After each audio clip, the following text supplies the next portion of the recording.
We're learning late tonight Dakota County jail staff were not properly trained when a man died in custody last year. That new development coming just hours after the family of Kingsley Bimpong filed a federal lawsuit.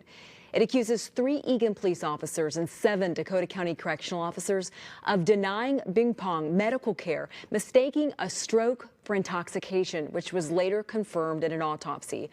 Our Callan Gray is here with the details. Callan. Lindsay, I just got documents from the Department of Corrections that show a death review was conducted after Kingsley Bimpong's death.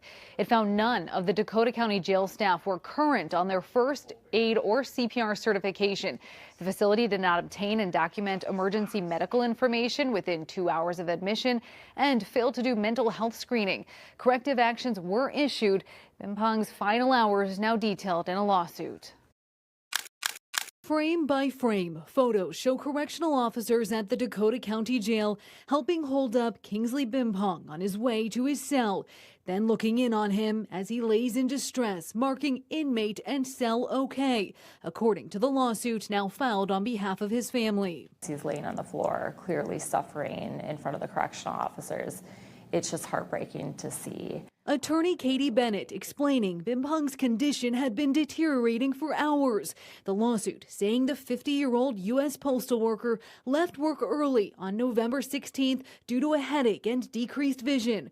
Around 10:45 p.m., it says he was pulled over after driving into oncoming traffic and could not tell the responding officer basic facts or follow directions. Cognitive impairments and physical impairments were obvious and continued throughout the entire stop. Eagan police tell us in a statement, quote, he was not exhibiting an objectively serious medical condition, and, quote, there was no indication that he required emergency medical treatment.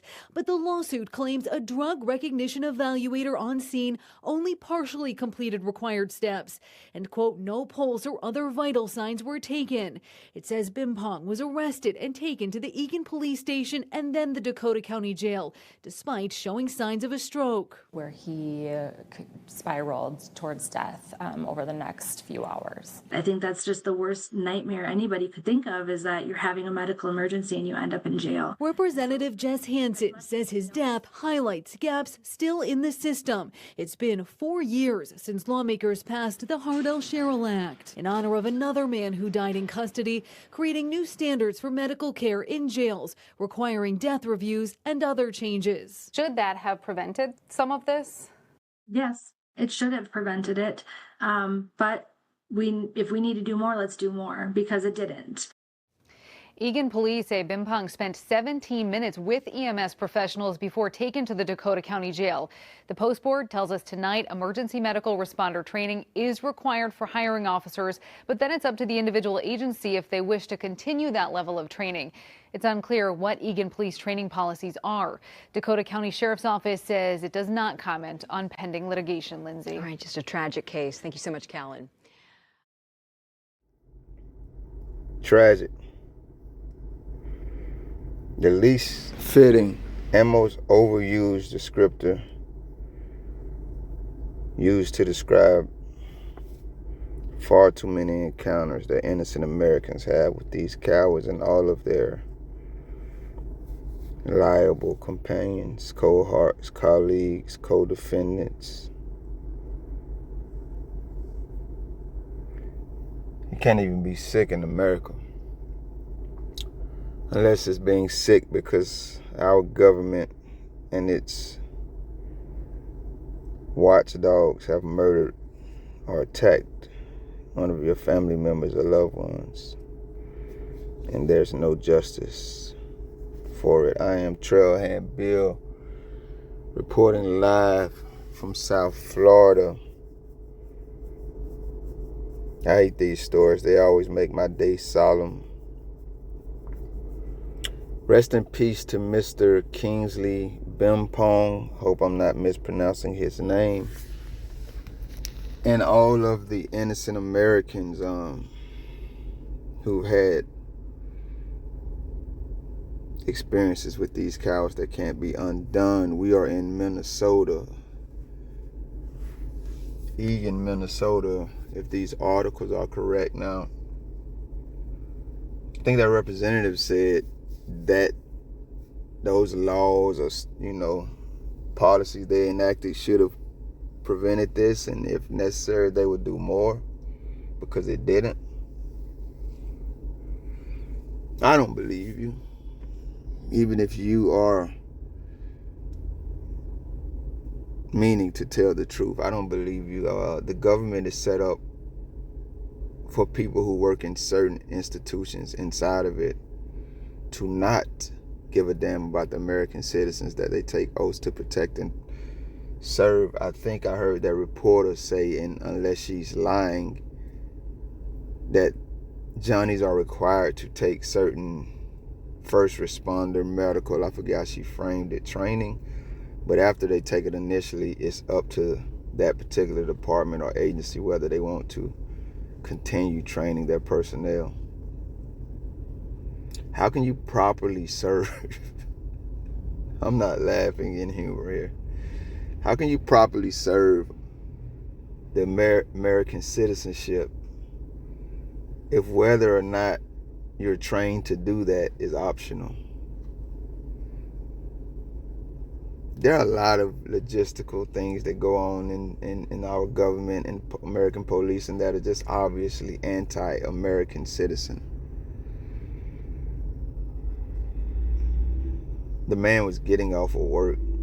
According to the Johnnies, which should be easily verifiable, they stopped him for his, well, not this part, but according to them, they stopped him for his safety, which is very ironic because in their custody, he ended up murdered, but also the safety of the American public. And according to them, before they took him to jail, he was with EMS for 17 minutes. Now, I'm going to tell you my thoughts about that is that's the part that, number one, should be easily verifiable, but also I wouldn't be surprised to find out that were true, because in many of these cases, including firefighters, guys, these people consider themselves on the same team.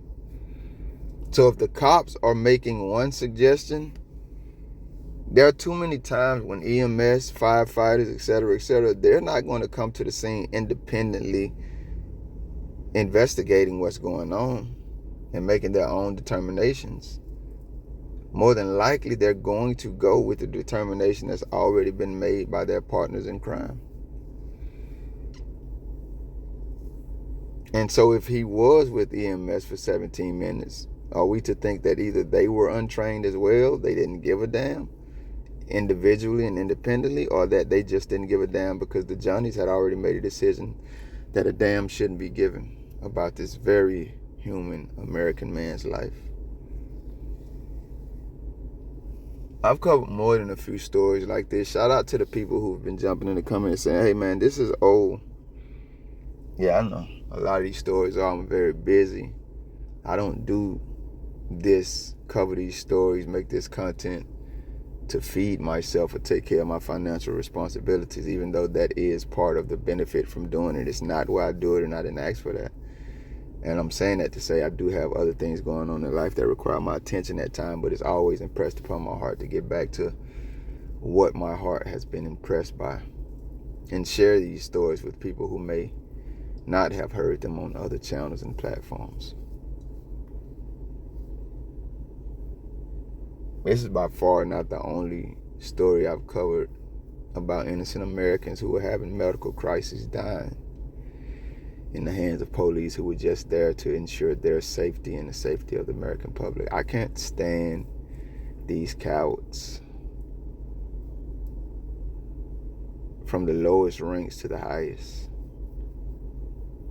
or all of the tactics and policies and laws that they have to hide their violent, murderous cowardice behind.